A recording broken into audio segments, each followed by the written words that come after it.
What is good? Oh man, I am in pain. Tired. New season, got a new team, got new job description. I can trust deferring to, so go right ahead.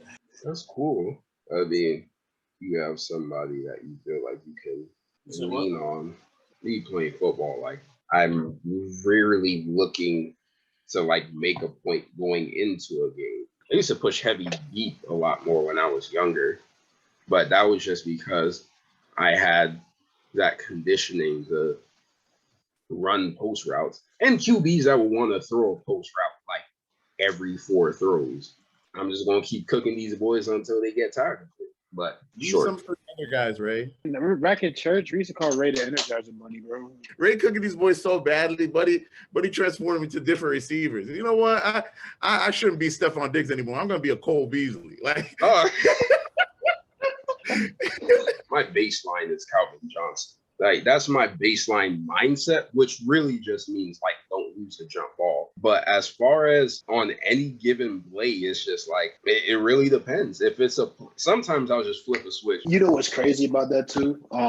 In football, it's hard to say that in football, right? But I don't know, for some reason, every time Ray says that, the ball always ends up going to him. It's the name of the game is get open. Well, here's the thing, Neff. It's on offense and in defense. So, Neff, Exhibit A, Thanksgiving Day, you can see Ray getting visibly frustrated. Like, he's not saying anything. It's just, you just see on his face. And Ray gives me and Mike this look like, I'm about to go off. The quarterback threw the bomb to a teammate. When I say Ray jumped and everybody else was like at his waist level, like not waist level, but stomach level, abdomen level, I was like, huh. Look at Ray's face as this story's going on. Like Ray's just like, hey man, that's just what I do. Yeah, you know what? That'll show Eddie for being late. Unlike. Here's what I hated. When I first got here, I'm like, how much is the cut? And the first thing he said was, how much you got? I was like, come on, man. That's not like, bro, come on, man. I was like 20. And he was like, but you can tell, like, I was too low. This is why I miss Florida. Because Buddy's doing my cut, and he lined me up with the Clippers, whatever. And then he hands him the mirror to look. I'm like, okay, cool, looking solid. Now we just need the straight razor. Let's sharpen it up. Buddy said, okay. Buddy gets the alcohol. I said, hey, yo, can I get the straight, you get the straight razor? Buddy's just like, oh, you got to ask for that. You're a black barber. I have to ask. I ain't gonna lie to you. I go to a Hispanic barber and I don't even got to ask for that, man. And he's Haitian too. So it's like he's a mix. I'm gonna show you right now. Haircuts I be seeing, they look clean. It's not our hair. So I wonder if that matters. This is my barber. He's Haitian. Oh, Speaking of Haitian, you got the boy. Yes, but he must have been some. But it must have been some legumes, some bun kids. But he blamed it on the time difference. Nah, man, it was dinner. It was dinner. That's what it was. And I saw you guys messaging. I'm like, yo, what's going on? And then because I don't talk to you guys frequently, so I forget that you guys are 1 hour ahead of me. You see how late it is in Eddie's window? It's afternoon for that dude, bro. Yeah, bro. That northern sunset.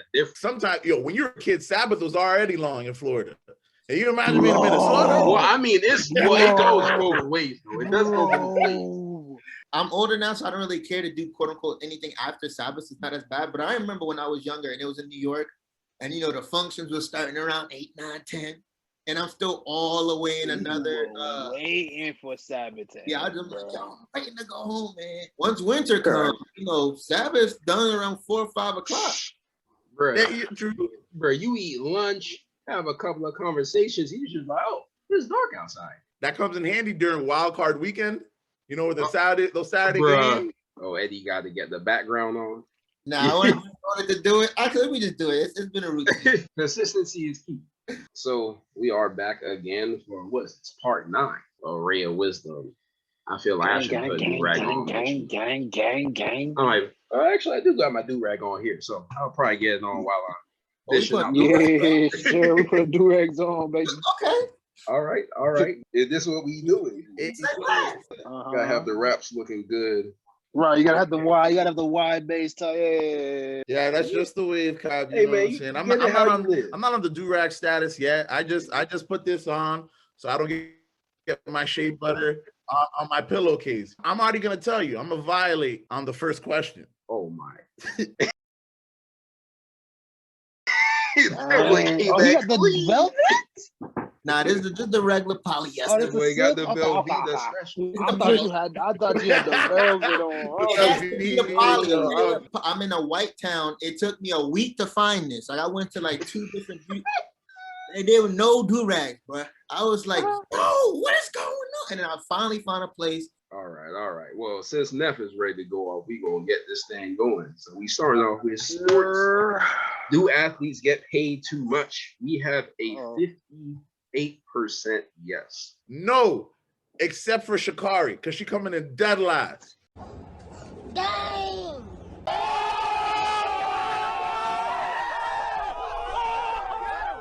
Look, I mean, the recession.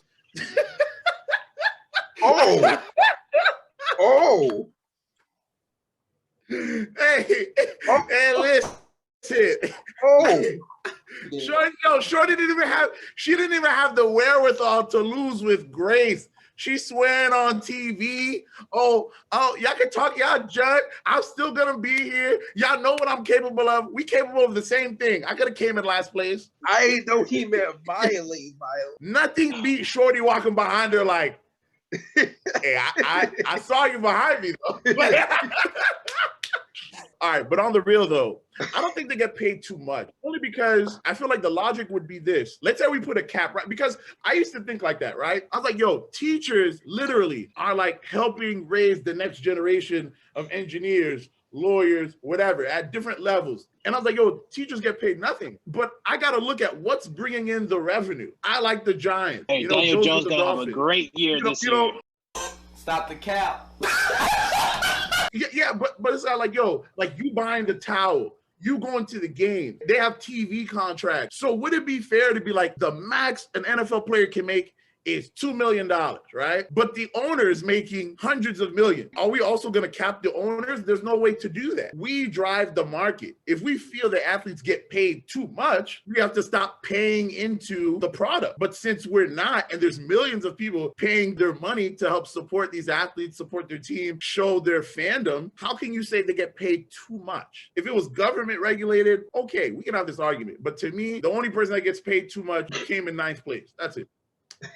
I would say with your logic, which is a good logic. So if we're also saying that these teachers are molding the future, inherently they should be getting paid more as well too. They should be making 2 or 3 times what they're making. So that's the real question. If they're bringing value as well, they should be getting not, I think what's the average for a teacher? What, 40, 50 or something like that? Or 30, 40, 50, something like that. I think and that's even depending on the state. They should be at least around 90, 100K. That's what I think. Because they do a lot of extra hours after school and all that stuff, and they're getting paid like, just enough to just live. I don't think so. Athletes are entertainers. If you say an actor goes into a movie and whatever, they get paid based on how well the movie does. Everybody watches them either to get peace of mind or just because they're in love with the game. To Eddie's point, tough part is right now, we're in a generation where people feel like they don't need school. LaMelo Ball, he is like, why would I need to go to school? I'm learning different things, like from his dad. His dad is teaching him how to handle his money, where to invest his money, stuff like that. It's like school. He's like, school's not going to teach me that. I do agree teachers deserve to get paid. They definitely deserve to get paid because they're doing a lot. The only point is that we're in a society that school does not felt as important anymore, or teachers are not as important because there's so much that you can learn outside of that.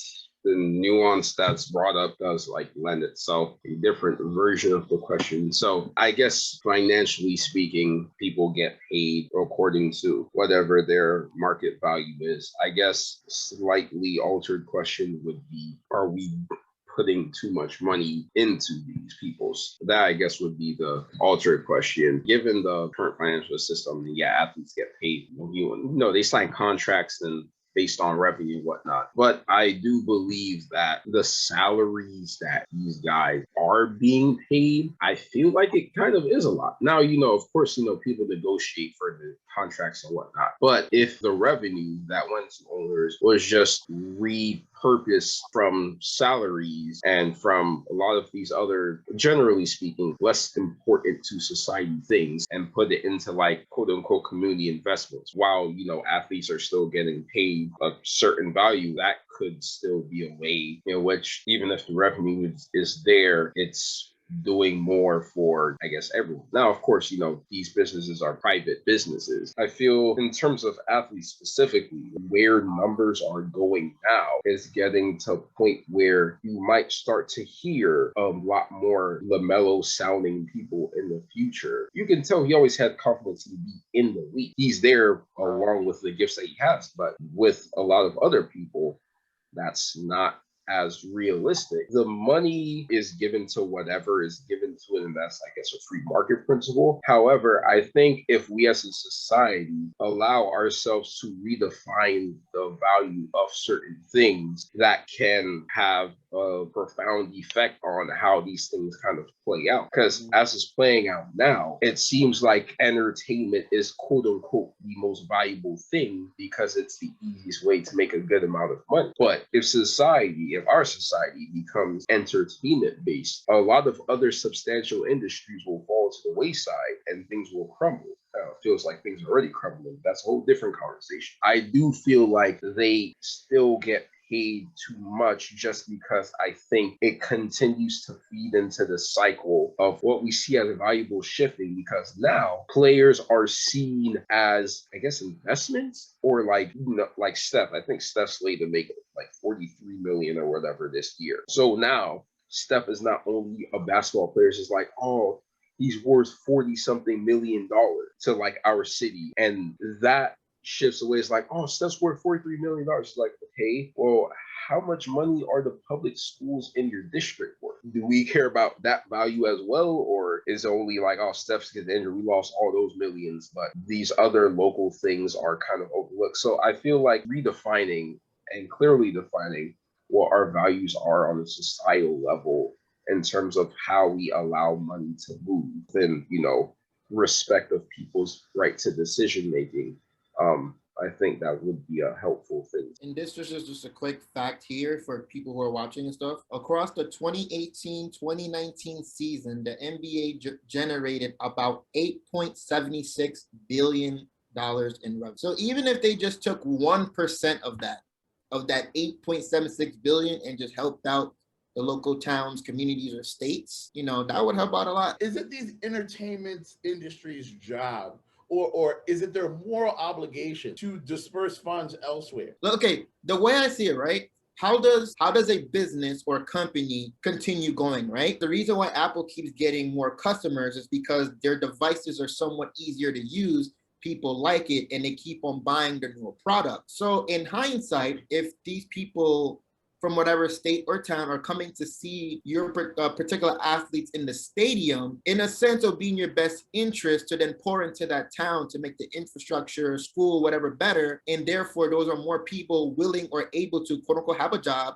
which they obtain money and therefore would come to your stadium to then watch said athletes. That's how I'm. So it's like a money thing in general. You're helping the people are helping you, and it keeps going on. It's not their obligation, like what they say. But they're not obligated. But I think it's just in the context of having a larger global consciousness. Something we're seeing in the pandemic is that because this world on the largest scale is still a closed system, people's decisions, whether it be vaccine related or just other related decisions, do affect the larger system, however in minute way. But everyone's decisions do affect the larger system. I mean, you can say, yeah, it's the money that he's making for his business and like he does have an obligation. But in terms of the fact that there are significant wealth differences between certain communities and people that are just struggling because they don't have the money available either to them or the money being put into their environment, it still kind of does matter just because the money does exist. It's just in a different place. If the money didn't exist, then it'd be like, well, I don't have anything to help you with. But it's like, money is there, but it's just being used in other ways. And I would just say from a larger global citizen kind of standpoint, or even if it is just the community, because, these teams tend to mean a lot to their cities or whatever. we represent this city, whatever the city stands for. You know, Pittsburgh is hard nosed because the city's a factory city or whatever. If you want to represent that community, then I feel like you should not only like represent them, but also kind of like feed into it, which, you know, they do food drives and things like that. But I mean, talking about $1 billion industry here, like our church puts on a food drive and feeds people. Like you can do quite a bit more than just that. But there is a lot that goes into that conversation for sure. Next question we have is, should celebrities have more privacy? Got 92% yes on that. Oh, are you mad at the 8%? No, not really. Yo, that 8% is like, yo, I need more. I need to know why Rihanna's not putting it on the album. What is she doing? Something that Stephen A. always says: once you're in that life of a celebrity, well, he's speaking mainly with athletes, you sign a contract. In that contract, you're required to talk to the media. You're required to answer tough questions. You're on bright light. This is a requirement for what you're doing, what you're famous for. I don't know. I personally don't think that's a possibility. You're an entertainer. Everybody wants to see what you're doing. People want to be like you. For lack of a better word, you're people's idol. This is something you signed up for when you became famous. Literally what they teach you in college. They teach you how to talk to the media, how to do interviews and all that stuff. Because that's your life now. I can't say like, oh yeah, they deserve the life to be more private. I'm like, you kind of chose this life. You knew what was coming with it. You chose it. I would say I somewhat agree with what you're saying in terms of like they're a public figure now and they're required to do meetings and stuff like that. But I'm saying beyond that, like family member stuff, like people dig into that stuff a lot. Like, oh, this is their mom and this is their kid, and you know their kid goes to this school. Like that's their private life. Like their family members didn't sign up for that.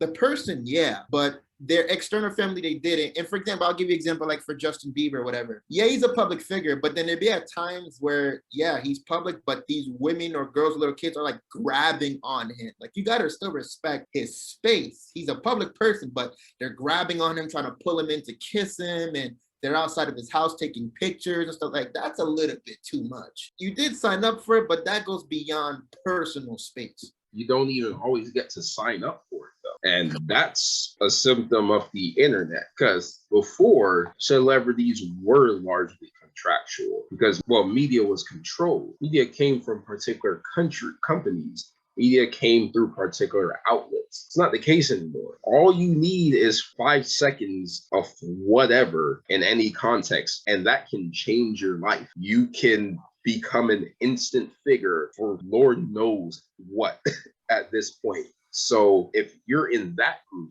you didn't sign up. You were literally just living life, and you said something or you did something, and now you are a celebrity. For me, right now, it's kind of hard to believe that nobody posts whatever they do on social media. Like, it's hard to believe that people don't post it for the fame. I can't. Like at this point, I can't believe that. Well, I mean, look at Justin Bieber. Like, Justin Bieber started from YouTube, and I think it was Usher that saw him, and then was like, oh, let's try to do some stuff. He's like, all right, cool. And then now he's Justin Bieber. But a good amount of people have pretty inconspicuous beginnings where they just are kind of doing their thing, and then people latch onto it for whatever reason, and then they become a person with influence and whatnot. So as far as like, yeah, House of Highlights or these cultural curating accounts, like, yeah, people submit to that. But as far as people like Flight, for example, who's just making videos, or people like, or like Shiggy, who was doing the dance. I mean, you know, he just posted a dance, but like he didn't think that he was going to become a celebrity off of that. He was doing a dance that became a challenge, and then he got to take it from there. People would post things, but people do things on a scale that's lower than, or they have visions in mind on a scale that's lower than like celebrity status. Like people be like, oh, you know, I'm gonna get a few thousand or whatever. But you know, you look at like FaZe Clan playing video games. These dudes literally playing video games. You can't tell me any of them thought they were going to be celebrities. They're playing video games, doing stuff and talking to people on the internet. I think celebrities sometimes are very unwilling. And what you really see that with is people that get famous off memes. Because mean people will get harassed. Honestly. I mean, even Chadwick got harassed with the whole Wakanda thing. Everywhere that man was going, and he was already a celebrity, but everywhere that man was going, it's Wakanda this, Wakanda that. When you're a medium and when you become known for singular things, I think that's when it's unprovoked. I think that's when people want privacy and they can't get it because they're literally just a regular person.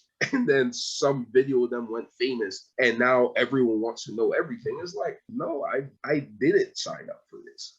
As far as it comes to having it, should be able to have it. Yeah, in a perfect world, those who want it should be able to have it. But Right. it's because it's in, like we drive entertainment. So because we drive the entertainment, we are the fan. We kind of don't give you that option, you know. But there are some people who know when to chill with it. Like I don't know if you saw today in the group chat today on IG, Curry's parents splitting up. Those two things to me don't make sense. Details are scarce, but you'll keep us updated. Why I need to know Del Curry getting divorced? Only Curry I care about is Steph. I don't care about Del. Which you kind of do a little bit because they birthed the man that you care about so much. You get what I'm saying? Picture perfect in terms of like family. It was like humble beginnings. Dell played in the NBA, all that stuff, and births Steph. Steph comes out to be the greatest shooter of all time. And then at the same time, it's just like, dang. Oh, so when they panned the video of when Curry was in the finals, panned the video of the parents to show the parents. The parents are getting that same love and energy too. Why? Because they birthed greatness. I mean, yeah, but I just feel like there's so much news in the world that I feel like celebrities just get too much of people's attention. The best example, the Snapchat news story. They be putting all kinds of irrelevant details in these pop culture snap stories, and people consume them by the thousands, maybe millions on a daily basis. And it's conditioned into people to care about this stuff. When the reality is there's so much more to think about and care about in life. Like, yeah, the Curry parents are getting divorced. There are a bunch of other divorces in America today. Like, I don't see why that one should necessarily be specialized. I mean, okay, Steph came from them, I guess. If you're a fan of Steph, as far as a basketball player, his parents, I guess they're cool. But hear about him. I mean, it goes back to even to when Delonte West and LeBron's mom. The thing is, that's like, whoa, that's wild because they're. Did Eddie just disappear? Bruh. Eddie said, "I'm out." But the thing was like, oh, they're like teammates, and yeah, that was too that's much. like that's actually like inappropriate stuff, which I would kind of make news anyway, so to speak. But a divorce, you'll see like, oh, Future bought a new $500,000 car today or something. It's just like, okay, yeah, Gunna gifted Young Thug a pink Bentley. Like you'll see these things. It's like news. It's like Lil Uzi Vert is trying to buy a planet. Nigga, I don't care. It's like it's really irrelevant stuff that's out there, and the thing is, people then feel like, oh, we have to know everything about celebrities, and you really don't. People know more about celebrities than they do about their own lives sometimes. Side note: can you imagine if Lil Uzi actually got to buy a planet, and then like a few years later down the road, buddy on his last dollar, all you see is CNN. Lil Uzi Vert is putting up his planet for sale, slightly used. like what am I doing with this? But by that, I'm pretty sure Bezos, you know, him no problem. As long as Lil Uzi Vert don't buy this planet, but I forgot what give the mad scientist what he wants. Let him buy Uranus or something. Let me see. Hold on. They said something about like the reason he couldn't buy it because you can't. Something. You can't buy a planet. That's probably it. You really think they're gonna put a monetary? You know what it was? You know why he didn't get it though? Soulja Boy got to buy one first. You know, he the first rapper to do everything. Well, Soulja Boy really a legend out here. Yeah, man. The way my guy's whole flow. That's the other thing. Like, you could be a celebrity and then regain celebrity status. Soulja Boy was chilling, minding his business. He dropped, I guess you could say, a top 3 rap song in terms of culture defining of the 2000s, and was chilling for what, 10 years? Honestly. Quiet, minding his business. And all of a sudden, he does an interview, gets a clip out of that for Drake. And then a couple more things, and now he's back in the limelight. And it's like, welcome back, Soulja Boy. Like, maybe we missed you. we didn't really miss you, but like welcome back anyway, I guess. We've talked a good amount about money already, but the next question, would a lot of money fix more problems or cause more problems? 68% of people said fix more problems. I agree. The people who didn't agree, I don't know what they're doing. I don't know what life is.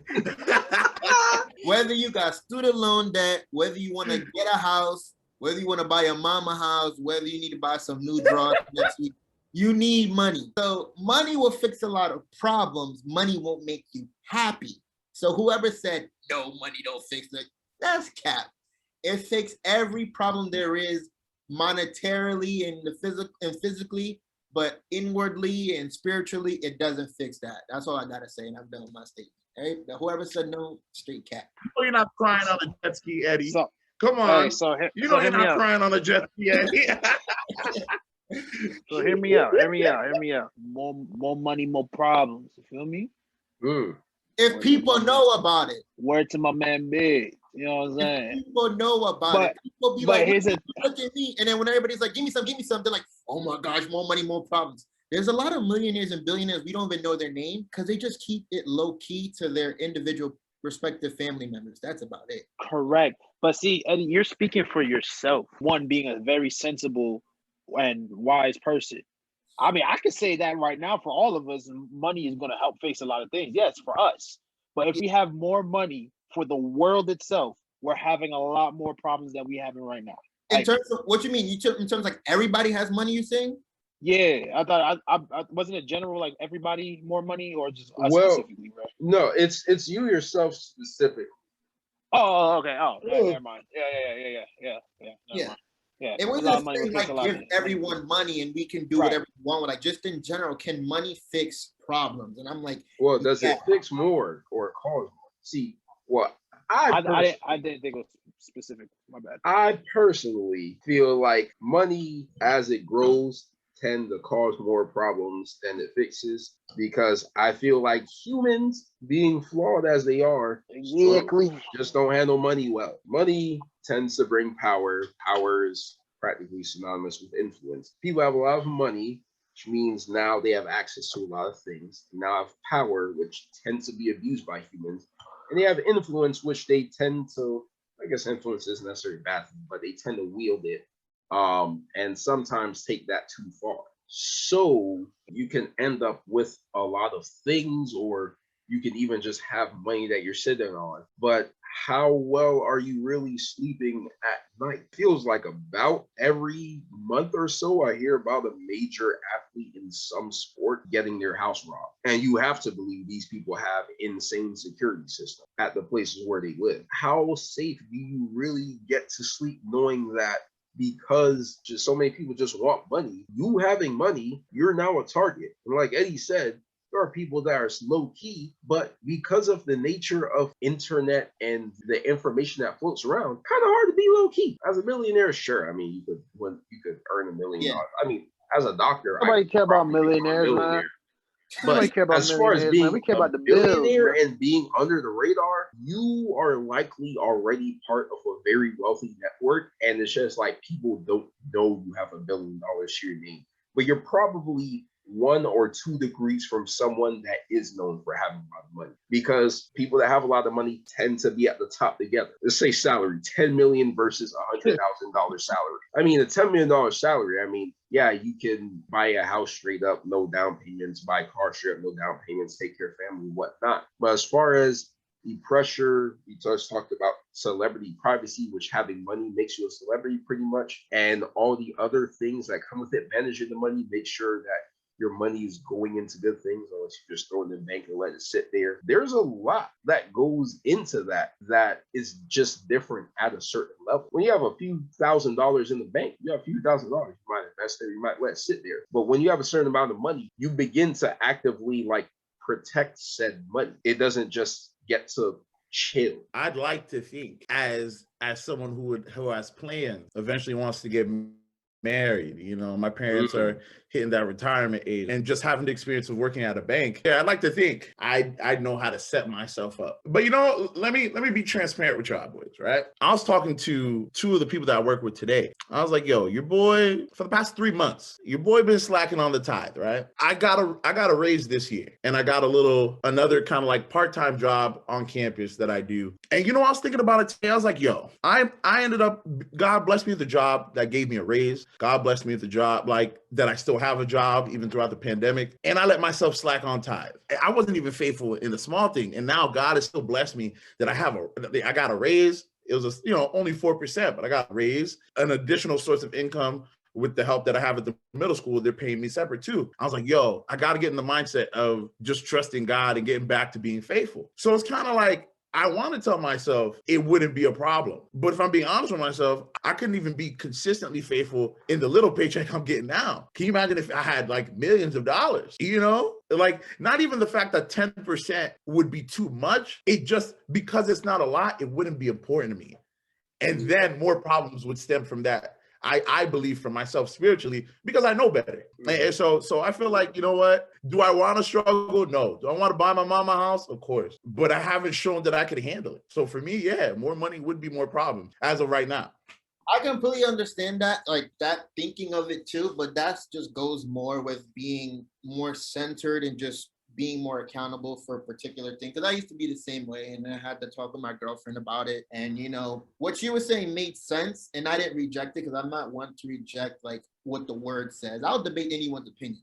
But when the word says a particular thing, it was more so like, oh, just do 10%. I didn't see it as that. I felt it as like, yeah, as you were saying, I did get blessed with a job and I'm making more money now. And who am I to say I'm not going to give this money that God gave me to then help his church and people in need and all that stuff? So I felt it in my heart to then give 10%, not because quote unquote 10% was the requirement. I think that's where sometimes we forget. God wants you to give with all your heart, not because you're supposed to. And ever since I've been doing it, I've been getting blessed more. And even though I'm not rich or anything, you know, things just come to me because I'm doing it with all my heart. So I get what you're saying. Though, the more money you have, you somewhat become, your human instincts come and you're like, nah, let me keep this money. But like, sometimes I gotta knock out of it, and I do what I gotta do. I'm dead. Our next question: can the woman propose? 78% yes. Whoa! Indeed. Actually, no. I don't want to know. I don't know. I want names. I want names, Rick. Sir, I don't believe I don't believe these women exist. Confidentiality agreement in these results. Nah. Look, I'm gonna solve this question right here because me and my girl had a discussion. This is what women have the issue with. Repeat the question, Ray. Repeat the question. I use the word can. Can a woman? Okay, no. Say the whole question. Now say the whole question. That is, can the woman propose? That's the full question. What women get annoyed with is that when you say they can't do something. So yes, a woman can. She has every right. She has the motor functions to be like, hey, I want you're preaching. They can do it. Do I feel like they should? I would say no, but they can. Okay, so here's my my situation with that, right? Women have a time clock in their head, right? When they want to get married, when they want to have kids, when they want to reach their secure job, all that stuff. Yep. Us men, we have, our clock is financial. When am I going to be financially stable to be able to take care of a family and all that stuff? Here's another counter question to your question, right? If a girl can propose, right? The man can say no, right? Because he's not ready for the relationship. I would assume so. So does the relationship end there? In that situation, I would assume so. I would think that's how that goes. Because 8 times out of 10, women are more prepared for marriage than the man is at a certain point in life. Well, the clock that a woman has is more literal in the sense of having kids involves eggs. Those eggs ain't getting any younger.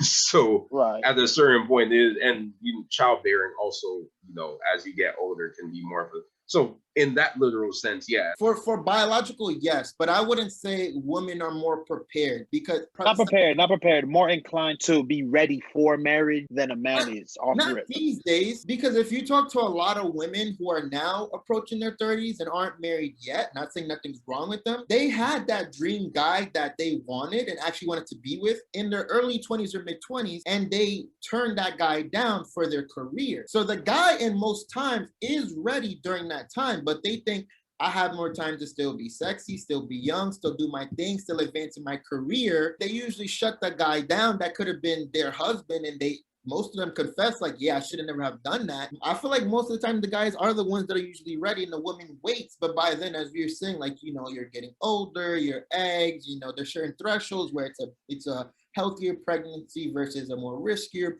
pregnancy. The only reason why I feel like a woman says no to marriage is because of miscommunication, mainly on the man's part. Because here's the thing, right? The Right. guy If hasn't you're in a sat relationship, down to talk about the timeline, why exactly.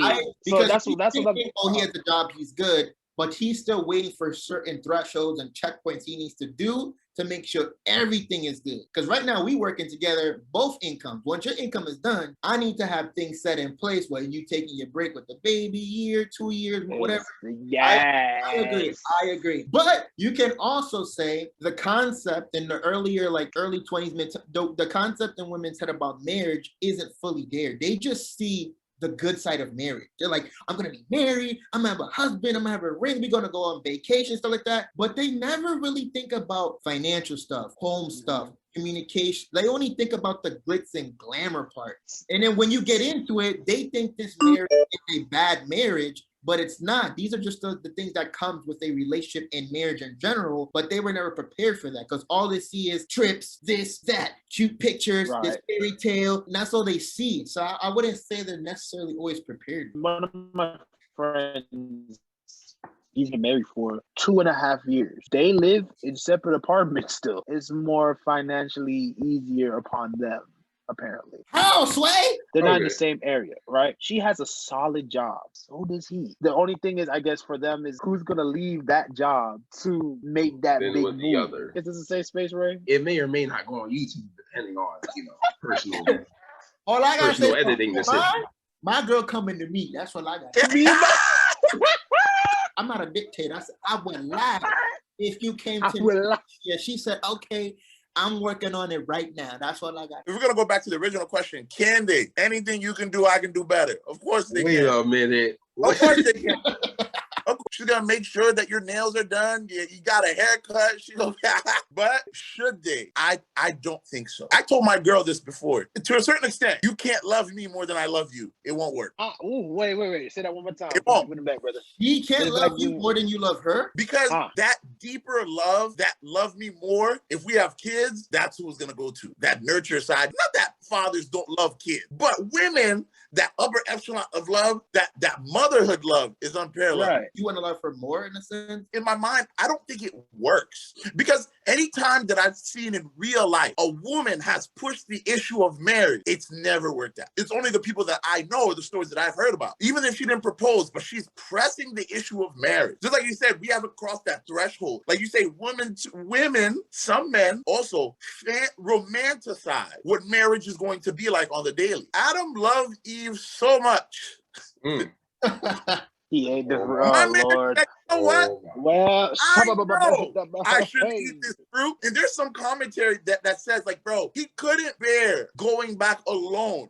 It's not the fact that he couldn't realize that God can make me another Eve, one that's more obedient. Hey, yo. All right, let me not say more obedient, but God can just give me somebody else who will make the choice to be more obedient. The cripplingness of being alone was so much more in his mind, so much more present, that he's like, I'm gonna stick with this woman. Let's see where this goes. But that just proves your point now. What you just gave an example of is that Adam did love Eve more, so therefore he then ate the forbidden fruit. I personally feel like it works better when your significant other, whatever, loves you more, loves the husband more. Because I feel like should be more respectful on certain occasions, should be more obedient. It's a happy balance when you're dealing with women. Of course, you're not supposed to be mean, but you're not supposed to be simping over them all the time, because now you're not really their husband or the leader of the household. You're a fan to your wife. So if you act like a fan, she's going to treat you like a fan. So if you act like a leader, but you still love your wife in the proper dosages and amount you should, but then also still get things done and walk in your purpose, it's gonna go good. But when you try to put your wife first and you love your wife so much, then you're gonna lack on your purpose. You're gonna lack going to the gym. You're gonna lack setting certain guidelines in the house. And then she's gonna know she got you like this, and then she's gonna boss you around because she know like he loves me more than I love him. But it's the other way around. It works in proper unison the right way, and everything functions more better in the house. It's just that she just loves me a little bit more. And I work better that way. What I've heard on multiple occasions, women are more emotional. Yeah. In some cases, a lot of women are taught that you need to make sure that the man loves you more, because once a woman puts their foot in, they're in. It's like, you know, when you say you try to test the water and you put your toe in, by the time the toe is in, their whole body submerged. I get what you're saying, Eddie, but I could kind of take it how Neff was saying it. What's it? When you say love, Neff, what do you mean by love? Most of the time, I want to say like it's very rare that if a woman knows that you love her, when you propose, she says no. And a man sometimes like will speed up or skip steps, as Eddie would say, like kind of push themselves through the threshold in order to meet the expectation of being married. Right. And I feel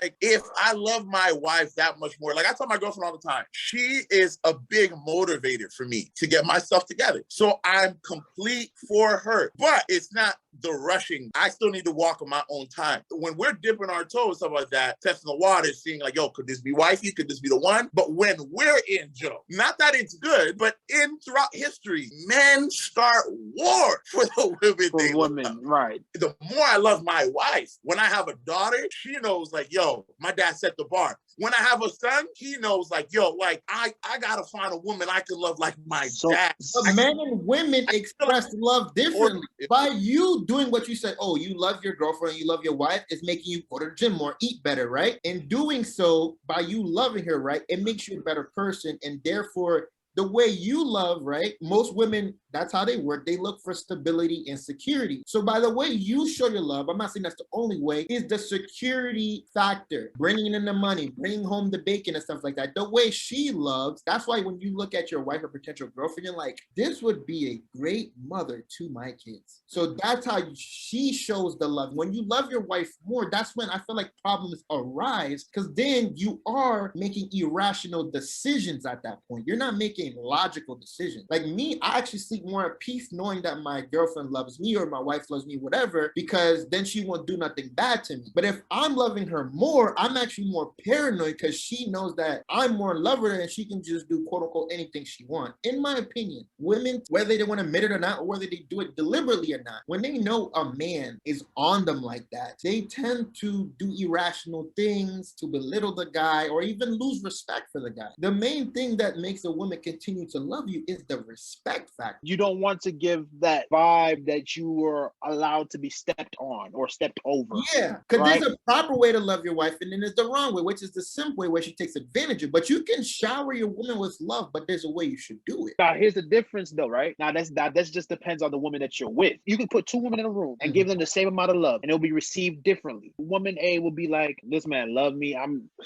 could go ahead and do what I want to do," or it could be, "This love that I'm receiving is like none other. I'm gonna take this love and be able to reciprocate it back to him. And even to the future when we have kids, I'm be able to take that love from the father that he's giving to me and give that to my kids as well." I'm not saying, oh, just have money and your wife's gonna love you, respect you. No, I'm not saying that. But that adds on to the respect and love, because she says, yo, my husband really out here getting it for us. And that's the way I show my love, on top of actually being intimate with her, talking with her, communicating with her, consoling her, being her, somewhat of her therapist person. It goes those many aspects, but you can be all those things I just said, minus the making money and stuff, and she's gonna start to resent you because now the security aspect that she's looking for in her husband or her boyfriend is not there. She don't want a broke boy, Lord. No, even the woman who has millions of dollars be like, hey, one day I want to kick my feet back up. and have another man take care of you. You plan more for the future when you're not like a fan. You can love a wife, but don't be a fan. Like that's when I just personally, don't kill me out there, people. Personally, I don't think it works. Because think about the times when you was in high school, right? When you could have been working out for the team, doing your thing, but you out here chasing girls. Me. See, so here's That's the perfect example right there. Too. You could have used your time, right, in a more better, productive manner. You could have been the next greatest football. You could have been the next greatest basketball player. But because you didn't use that energy and time to get so-and-so's number or date so-and-so, like if you really think about it, compared to now and compared to high school when we was chasing girls, we're way more productive now because we're like, yo, this ain't no joke. There's bills, there's this, there's that, there's future. And you're thinking more rational. But when you were in high school, you just take it. That don't apply to me, Eddie. I was about to say. The games were on Friday night, Eddie. I had to be at church. So it don't matter what. Yeah, bro. The reason why I can say I have the two different girls in a room that I've given that same kind of love and been received differently, right? My ex. There's times where I'd be like, yeah, I'm about to go get some shots up. It would get tight. And I was like, whatever. But that's not on your end, though. I have been walked over, but I can't even say really walked. I'd probably say like stepped over.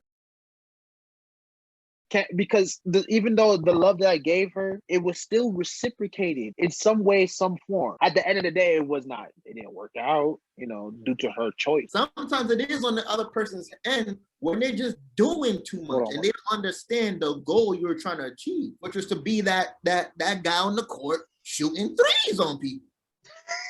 Let's say Shorty proposed to you, and Eddie, you're like, listen, man, I'm not where I need to be financially. I want to be able to provide. I do love you and everything like that. And she says these words that most women will say, baby, we'll figure it out. What do you say? Me personally, I can't do it. No, just me personally, how I was raised, how I'm just built, and just how I am. I would feel less like a man if my wife proposed to me and for me to say yes after. Because when I think of that, I think of, pursuing her, then we're getting to know each other. And then I finally like, yo, she could be the wife of the mother of my kids. I get my money up, I do my thing. And that special moment of me surprising her and be like, would you marry me? I take pride in that. So for it to, I feel like you robbed me of that joy or you robbed me of that step to do so. So I would say no. But let's say you haven't crossed that threshold and she proposes because she knows that you love her and you're like, hey, I'm not there yet financially, but she says, baby, we'll figure it out. When women said we'll figure it out, it's not the same when a guy says we'll figure it out. When a woman says that, she's saying that theoretically in her mind because she actually just wants to get married. When things are getting hard, women only would tolerate a certain amount of months or years that she's quote unquote helping you be financially stable. After a while, she'll start to resent you. She's like, man, this nigga broke, son.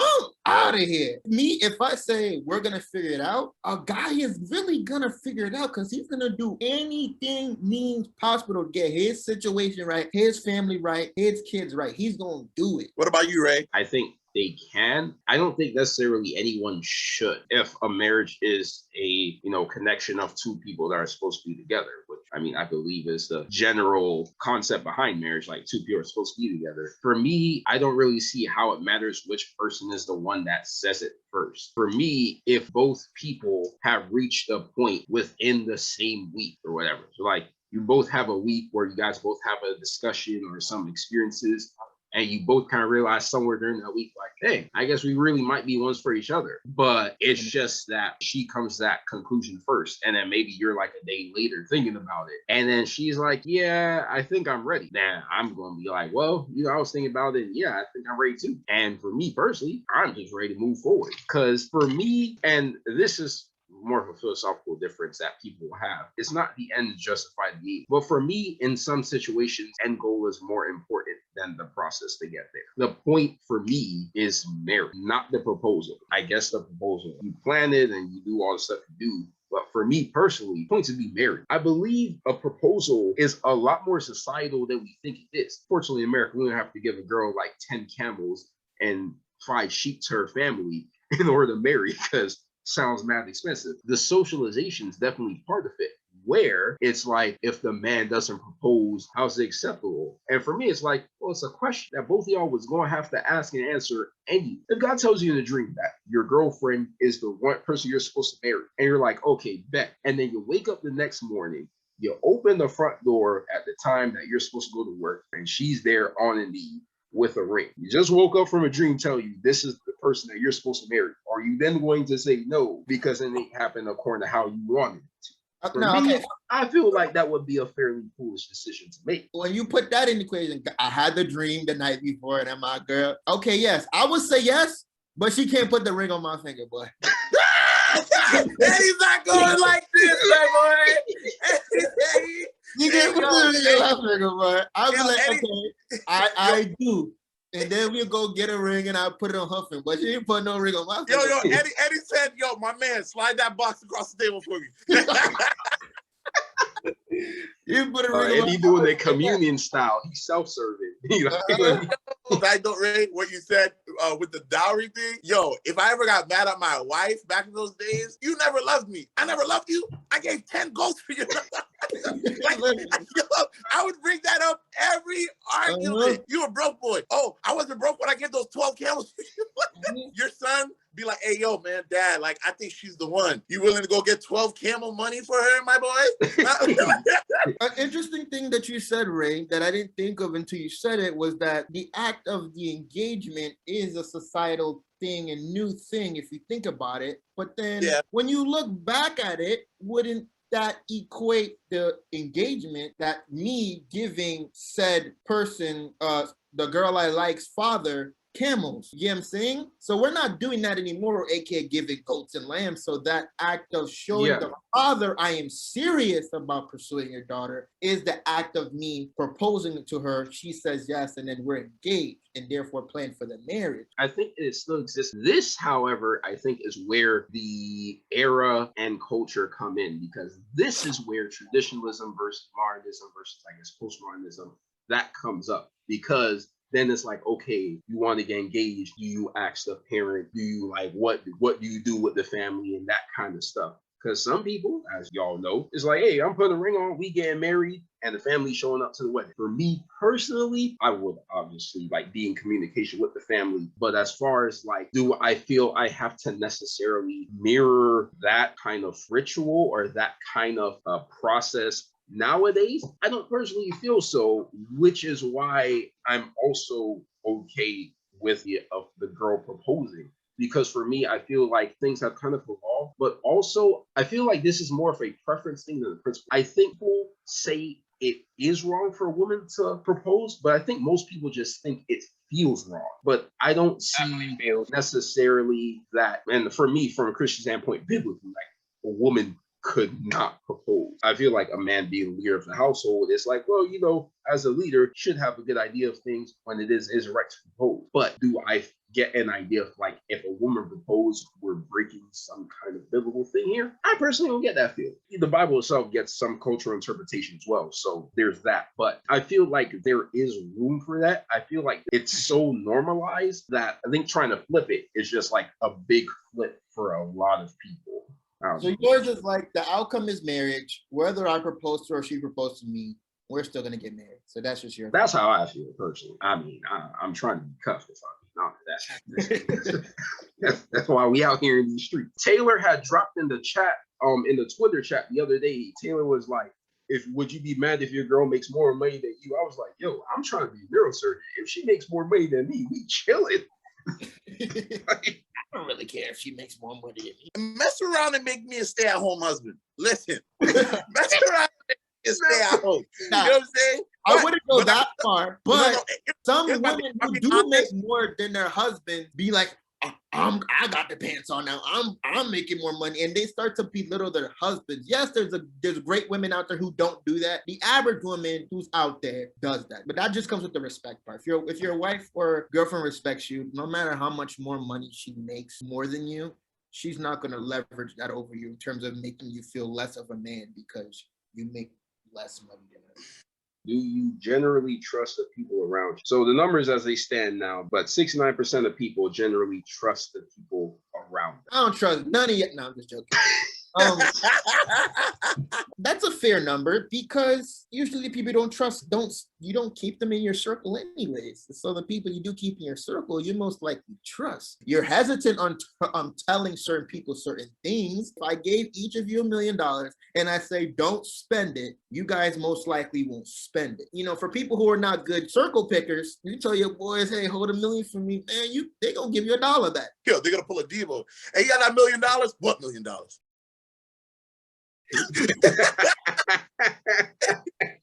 I think for the most part, I would trust them with my life to a certain extent. Like for me to tell you guys about me not tithing for the past 3 months, that is a transparent thing. And knowing that Ray's gonna put this on YouTube, now everybody else is gonna know.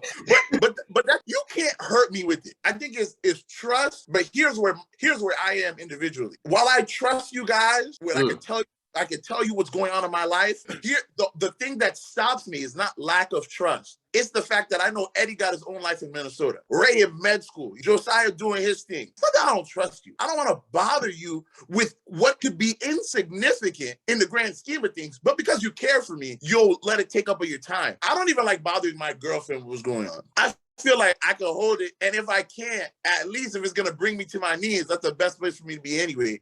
Me and my guy, we figure it out. I feel like that's a Haitian thing, because like you don't want to be like Sumun, you know what I'm saying? Like Sumun be like all up on somebody, or like I think that's just a guy thing in general too. Like no one's really gonna feel bad for us in hindsight. Like everyone's gonna love the woman and the child. Sometimes our quote unquote value in this world is equated on what we could do. I don't remember the last time we talked. It could have been weeks or months ago, whatever. But as soon as we come link up, it's all jokes and we all good again. Women usually with their girlfriends usually have to talk to their girlfriends every single day. If a month or two goes by, they'd be like, oh, I'm not friends with so-and-so anymore. Like, she done switched up on me. I'm like, okay, maybe she's busy. No, we always talk. So like, it's different for guys and, you know, girls. I just in generally a trusting person. If someone either asks me for something or I have to reach out to someone for something, I generally do trust that my friendships can withstand things. I truly believe that friendships are really just a version of love that we all should experience and should be willing to engage in. If I have true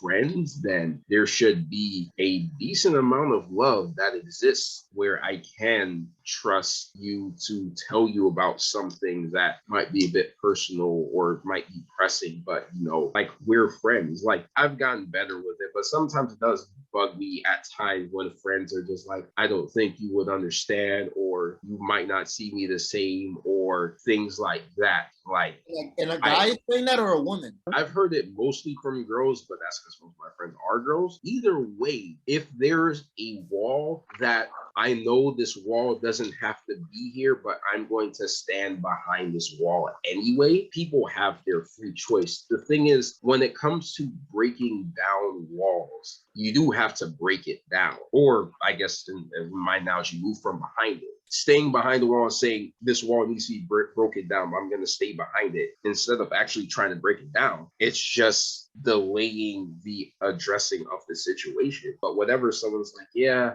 I really want to, by just, or even worse, when it's like, I know I should. And it's like, well, let's start here. Like, I feel like friendships at the least should generally be safe spaces. Now, if it's something as far as like disease diagnosis or maybe sexual identity or whatever, those things that can have really big stigmas, okay, maybe not all your friends are on the same level for that. But as far as just like, you know, I'm having a rough day and it's like, I mean, unless it's something involving like family who I may not know of or something. If this is something like on campus that you're having a bad day about, but I can't know, it's like, how good of friends really are we? Is it something that really, really can't be shared? Or is there like something here between us that needs to be addressed or something? Because people aren't always as honest as you like them to be.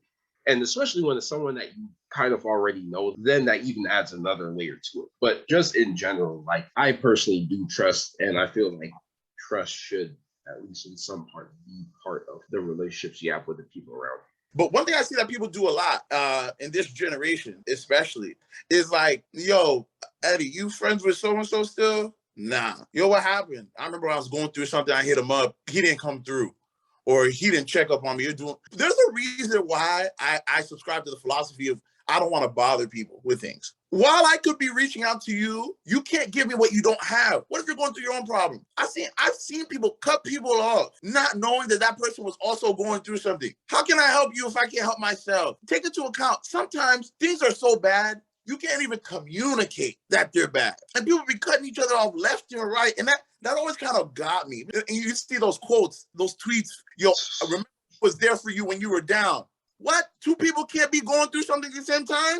It's just you? Yeah, that tweet goes viral like once a month. So I have my trust. I trust everybody. Not everybody. I trust my people, my circle. I could go to Ray literally at any time to talk about anything that I'm possibly going to. And the thing is, I go to Ray knowing I'm going to get the most logical, sensible answer. What I found out was brought to light, I have trust issues, but it's not in a way that you think it is. Tell me something. Say Eddie comes up and gives me some information, right? I like information. So after you tell me something, I have times where I will go and look it up myself. Without that intention, it kind of sounds like, oh, you don't trust the words that are coming out of my mouth because you feel like you have to go look it up for yourself. So it's micro. It's micro. I can see where this can lead to possible trust issues that you may have, or you might have, or be underlying. I wouldn't say that's an issue at all. I think we should be like that at the micro level. Of course you can, for certain things, take what your friends say or whoever you trust at face value. But there is that time, as you said, that you don't know. You need to question what they may be saying to you and then go do that research to then be like, yeah, I agree or don't agree. But that doesn't make you less of a person who trusts people. I can be going through stuff, take that and hold that, and still take on other people's problems if they have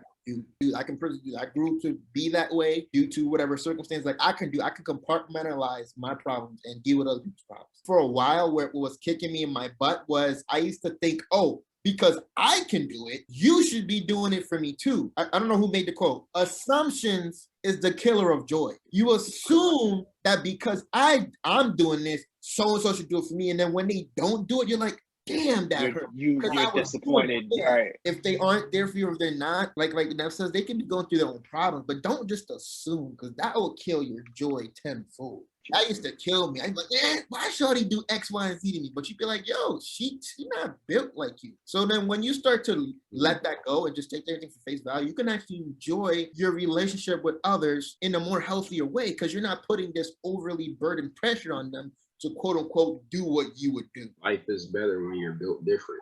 That's pretty much what Eddie just said. Is it helpful to expose someone's past mistakes? No, not 61%. Because when I think of expose, I hear it as using it against them. Yeah, that's what we do. I mean, if we want the content, I'm talking explicitly about internet culture, exploring celebrity histories and whatnot. Yeah, I think I voted yes for that, but the way I was thinking of it was not an exposing factor. Let's say I have a relationship with someone and I know they did X, Y, and Z before. I would bring X, Y, and Z up to then preface why they may or may not be acting the way they are doing now. So I use it as a learning thing and to see where it's coming from, not to then bash them or be like, oh, you used to do this and not. Exposing people?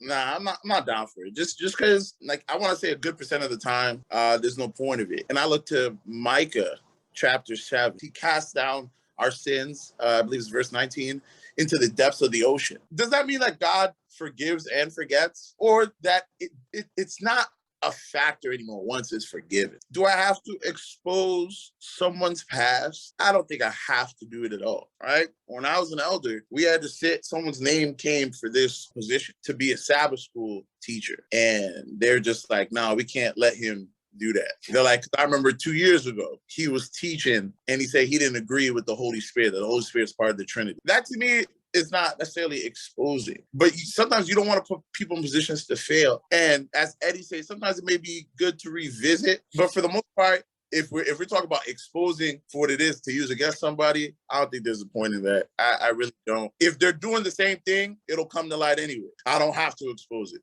But for something you did in the past, like give me a positive example of where exposing somebody, use it against them, actually works. Exposing someone's in the past, like it doesn't do anything, but we all need grace. And I don't want to hide behind that caveat and be like, nah, man, we need to expose them. We need a dog walk. Like, hey, you can if you want, until it's your time. And then, when the spotlight gets too hot, why are you doing this to me? Nah, you said it was cool. You gonna get this work. He gonna get this work. He gonna get this work. Sometimes that's why people end their lives. They're like, yo, this will never go away. I was gonna bring up a topic, but I ain't gonna say. You gonna say it for another time? The women who do like OnlyFans or who work in the sex industry, they left that industry, right? And then they go into nursing or something, whatever, and they get denied those positions because the employer searches their name and sees that they used to do those type of. Okay. No, it doesn't. It brings it back. It just brings back unwanted trauma. Even going to like the trustworthy thing, that you just don't do that because you don't know how long it took for these people to heal, to like, or try to deal with whatever is going on. Yeah, I agree. I think the internet's overdone that stuff. Blows my mind when someone gets popular on the internet and 30 minutes or hour later, they said the N-word in this tweet from 2013. I'm taking my light back. Okay, so you're gonna act like you didn't laugh at the video because of something that happened 8 years ago? People do this thing as if it has some impact, and it doesn't. And the revisionist history that people constantly engage in with this practice just blows my mind. That person can't ever be seen the same or whatever, which that leads to another question about, artists separating arts and art, which I won't go into. All of us can agree on that. Brings us to our last question, which I guess Neff, being the petty person that he is, might get on some people for their quote unquote past mistakes. Do you pour milk or cereal first? So the answer is cereal, as you guys might guess. What do you guys think the percentage is? That pour cereal first? Yeah. 80%. A little bit higher. It's got to be like 98%. All right, lower than that. 90. Yeah, it's 90. What's the way? The 10% needs help. You said they need help? Yes. Who puts milk first? What's wrong? What? Yeah, you do that? Do that. So you making faces over there. I wasn't sure. Nah, my boy. It's higher than I thought it would be. So I'm gonna let it lie. Yeah, so 13 people. 13 need help. 13 people need help. I know a psychiatrist. I bet I know a mental facility. I bet those 13 people aren't even vaccinated. Come on, man. Come on. Why are you like this? How did we get there? Neff, you should be canceled. Yo, listen. Yo, I have nothing. Expose you. I have nothing to promote. Go ahead. All right, y'all boys. All right, y'all boys. Peace. Easy.